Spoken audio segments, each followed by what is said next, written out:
और नाज़रीन इकराम, बात हो रही थी चिकन के हवाले से और बात हो रही है चिकन की कीमतों के हवाले से। तो ये पिछले दिनों कुछ ऐसा ज़रूर हुआ था कि एकदम इसके रेट्स बहुत ज़्यादा बढ़े थे। तो इस मामले में मैं तो बिल्कुल भी स्पेयर नहीं करूँगा।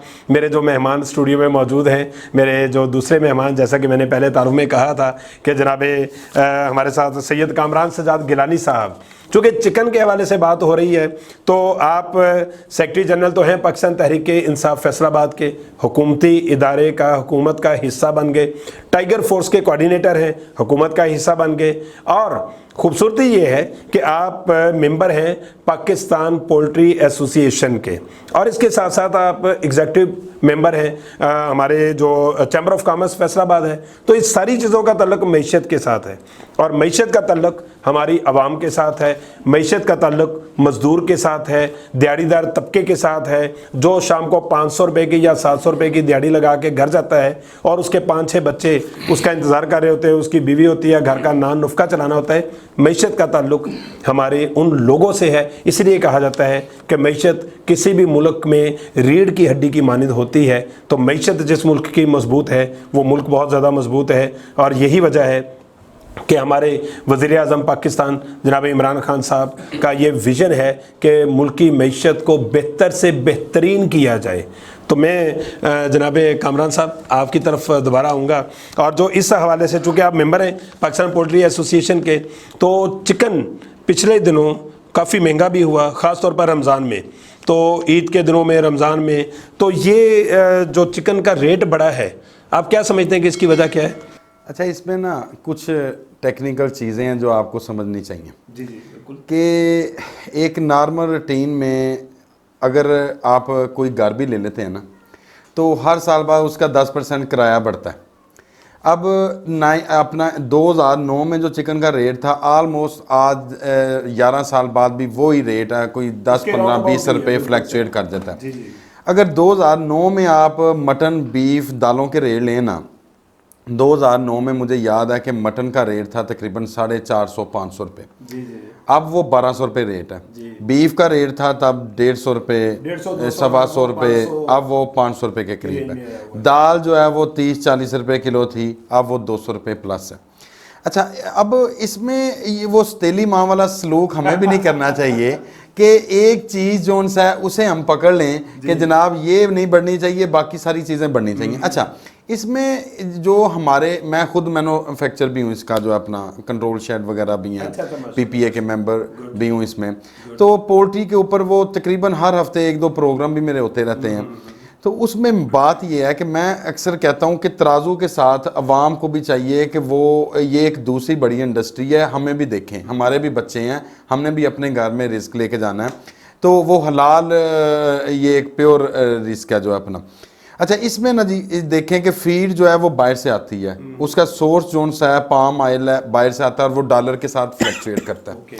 अच्छा, दूसरे नंबर पे ट्रांसपोर्ट और पेट्रोल जो है अपना, वो ट्रांसपोर्ट में डलना है, तो उसके साथ इसकी ट्रांसपोर्टेशन होनी है, वो फार्म तक पहुंचना है। लेकिन पेट्रोल तो सस्ता हुआ है। जी मैं वो बताता हूँ, जी मैं वो जी मैं वो साइड पे आने लगा हूँ, उस साइड पे आने लगा हूँ मैं।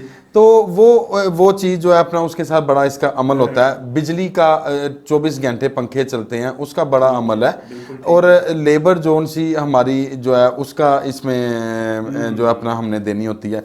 और ये अपना मेडिसिन वाले आपके पास बैठे हैं, इनसे पूछें कि 2009 में जो मेडिसिन हम एक कंट्रोल साइड में लाख की यूज़ करते थे, अब वो 5 लाख रुपए की हो गई है।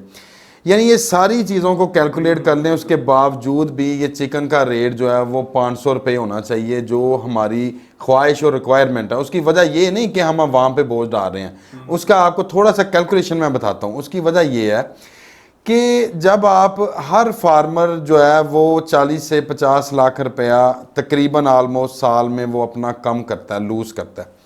अगर आप इस इंडस्ट्री को बचाना चाहते हैं ना, तो फिर हुकूमत को चाहिए कि इसमें सब्सिडी दे। फार्मर को सब्सिडी दे। हुकूमत को मैंने खान साहब से बाकायदा खुद जब वज़ीर आज़म नहीं थे उससे पहले मैंने 2 दफ़ा उनके साथ इस टॉपिक पे मेरी नशिस्त हुई थी और मेरे साथ बाकायदा खान साहब ने प्रॉमिस किया था कि कामनन मैं इस मामले को खुद देखूँगा। और ये अब लास्ट टाइम भी ये पिछले वीक में 200 बैग हमारे ये मौजूदा बजट में कम किया है। वो मैंने असद उमर साहब को बाकायदा ख़त लिखा, प्रोग्राम की कापी मैंने इरसाल की, उसके बाद मैंने कहा जी इस पे वर्क करें। इसमें एक माफिया है, इसमें माफिया फीड मिल का, जिस तरह चिकन ये इसका चीनी का माफिया है ना, चीनी का माफिया है।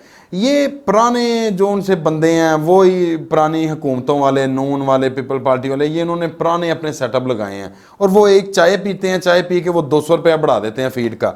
अब 100 रुपया अगर फीड का बढ़े तो एक शेड के पीछे 2.5 लाख रुपया बढ़ता है और अगर 200 रुपया बढ़ाएं तो 5 लाख रुपया एक शेड पे बढ़ गया और वो कास्ट फार्मर पे आती है। अच्छा, ये डिमांड एंड सप्लाई का काम है चिकन का। अब आपने बात की रमज़ान शरीफ में क्यों बढ़ा, तब आप देखें कि लॉकडाउन अभी नया शुरू हुआ था। जब नया शुरू हुआ था लॉकडाउन तो क्या हुआ कि जिनके चूज़े पड़े हुए थे फार्मर में वो फीड पीछे से ट्रांसपोर्ट रुक गई। फौरी हुकूमत ने कहा कि हर चीज़ स्टॉप हो जाएगी कोरोना की वजह से। वो लोगों के शेड में चूज़े आलमोस्ट मर गए, कईयों के जो थे तो उन्होंने ऐलानात करा के अठवा दिए, जिसकी वजह से शार्टेज हो गई मार्केट में। अच्छा, उसमें अभी शादियां भी नहीं थी, अभी उसमें कोई तकरीबात भी नहीं थी, उसके बावजूद अगर इतनी शार्टेज थी तो उसकी वजह ये थी कि अब मेरे पास फीड अगर नहीं आनी तो 4 घंटे बाद तो जानवर ने फीड खानी है, तो मैं उसे क्या करूंगा? या तो मैं उसे जो है अपना खुले छोड़ दूंगा, लानत करा दूंगा कि जी आके ये मुफ्त ले जाएं, तो या मैं उसे जहर दे के जो है अपना वो गार्बेज कर दूंगा या फीड पूरी करूंगा। तो ये मामला तो हुए थे वो अपना, लेकिन उसमें आपको मेन जो मेजर पॉइंट है, सारों को हमारा साथ देना चाहिए। अगर आप पोल्ट्री माल ये जो है अपना मैन्युफैक्चरर्स के साथ अगर आप कॉपरेट नहीं करेंगे, फीड के बेसिक रेट कम होने चाहिए, इसमें मेडिसिन के रेट कम होने चाहिए, बिजली के रेट कम होने चाहिए। हुकूमत दूसरी टेक्सटाइल इंडस्ट्री को सब्सिडी तो दे रही है हर तरह से, तो जब हमारी इंडस्ट्री को नहीं देंगे 1 रुपये का भी फ़ायदा तो आखिरकार क्या होगा? इसकी वजह ये मैं आपको एक बात और बताऊं, आने वाले 2 साल में आपको चिकन वाकई 500 रुपये नहीं मिलेगा। उसकी वजह कि हर बंदा एक बर्दाश्त की लिमिट होती है, हमारे नुकसानात की बर्दाश्त की एक लिमिट है। जब हम इसमें से ऑफ हो जाएंगे, एग्जिट हो जाएंगे, जब कोई चिकन जो है अपना मैन्युफैक्चर नहीं रहेगा तो फिर आप बाहर से मंगवाएंगे। जब बाहर से मंगवाएंगे उसकी कास्ट इतनी बन जाएगी कि मैं आप हंस रहे हैं 500 रुपये वाली बात पे, मैं आपको बताता हूँ अभी भी नहीं मैं बताता हूँ अभी भी आप 600 रुपये किलो चिकन लेते हैं और खुशी से लेते हैं जी, लेते हैं बिल्कुल। 700 रुपये किलो भी है, लेते हैं जी जी बिल्कुल। अच्छा, देसी चिकन नहीं देसी चिकन नहीं जी नहीं। अच्छा, ये आप जो प्रोडक्ट लेते हैं नगर्स वाली चिकन वाली मुख्तलिफ प्रोडक्ट्स, वो कितने रुपए 600-700 रुपए मिलती है, होता तो वो भी चिकन है। अगर घर में आप किलो चिकन को मैरिनेट करें तो वही आपकी 300 रुपए में बने। वो सारा चिकन नहीं होता, वही मैं बता रहा हूँ, वो वजन के साथ डब्बा भी और भी आ जाते हैं उसमें। ये बात समझने की जरूरत है। आप फ्रेश चिकन लें, ये दूसरी चीज़ों पे आप जो है अपना वो मुनसर ना हो। फ्रेश चिकन जब आप लेंगे आप इस इंडस्ट्री को मजबूत करेंगे। एक साइड पे 600 रुपये वाला चिकन आप हंस के ले रहे होते हैं, दूसरी साइड पे इधर अगर 20 रुपये बढ़ते हैं तो जो है अपना शोर और गुल मचना शुरू हो जाता है। आपकी बात बड़ी दिलचस्प मुझे लगी है। नदीम साहब ने भी ये कहा था, नदीम असगर गिल साहब जो कि फार्मा की दुनिया से हमारे साथ फार्मास्यूटिकल के माशाल्लाह बड़े माहिर हैं, उन्होंने भी ये बात की थी कि आप फ्रेश चिकन लें। मैं हंस इस बात पे रहा हूँ नदीम आपकी कामना साहब बात पे कि आपने 2-3 मरतबा जिक्र किया कि हुकूमत हमें सब्सिडी दे। मेरे दिल में फौरन ये आ रहा था कि भाई पहले ही सब्सिडी के ऊपर JITs बन रही है।